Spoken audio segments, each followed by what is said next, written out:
மதத்தின் சார்பில் இங்கு பல்வேறு சமூகத்தினரையும் இந்த மேடையில் அமர வைத்து இந்த சம்பந்தப்பட்ட விளக்கங்கள் சந்தேகங்கள் எதுவாக இருந்தாலும் நீங்கள் கேட்டு தீர்த்துக் கொள்ளலாம் என்று ஒரு மாபெரும் இந்த முயற்சியை எடுத்துள்ளதற்கு எங்களது இந்த மாவட்டத்தின் சார்பில் முதற்க நன்றியை தெரிவித்துக் கொள்ள விரும்புகிறேன்.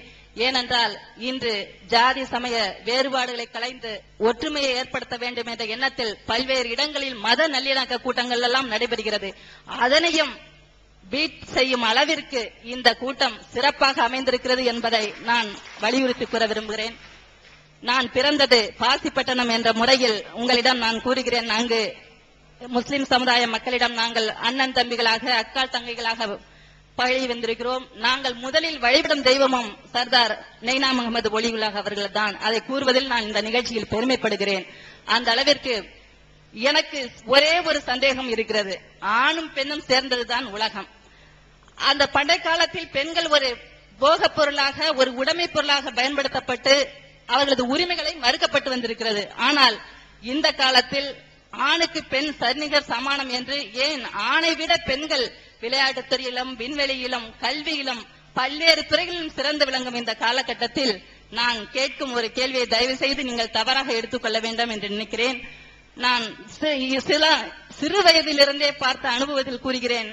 பள்ளிவாசலுக்கு சென்று தொழுகை செய்யும் பொழுது இஸ்லாம் மதத்தை சார்ந்த ஆண்கள் மட்டும்தான் அந்த தொழுகைக்கு அனுமதிக்கப்படுகிறார்கள்.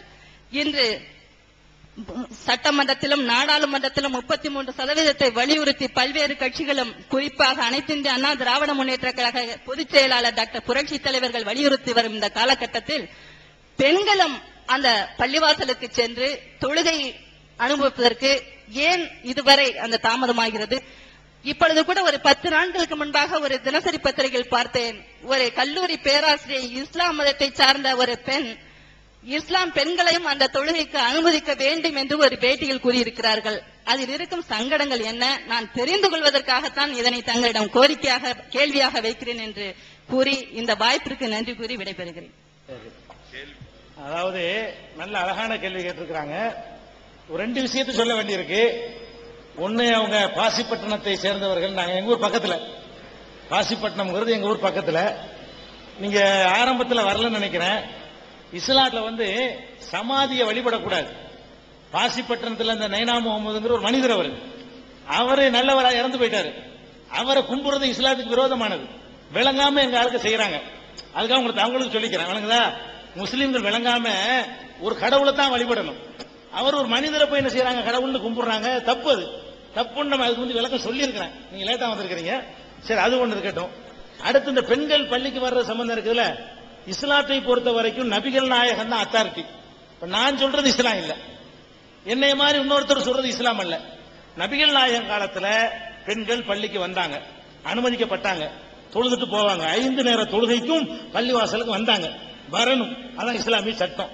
இன்றைக்கும் கூட மலேசியாவுல பெண்கள் பள்ளிக்கு வர்றாங்க, சவுதி அரேபியாவுல வர்றாங்க, கேரளாவுல 25% பள்ளிவாசல்கள்ல பெண்கள் வர்றாங்க. சென்னையில இப்ப நாங்க முயற்சி பண்ணி 8 பள்ளிவாசல்கள்ல இன்னைக்கு பெண்கள் விளங்காம இப்படி செஞ்சிட்டு இருக்காங்க. அதை நம்ம இஸ்லாத்தை எடுத்து சொல்லி, இஸ்லாத்துல இருக்குது, நீங்க ஏன் மறுக்கிறீங்க அப்படின்னு சொல்லி திருத்திக்கிட்டு வர்றோம். விரிவான ஆதாரங்களோட உங்க கையில இருக்கிற கேசட்ல அதுக்கு விளக்கம் இருக்குது.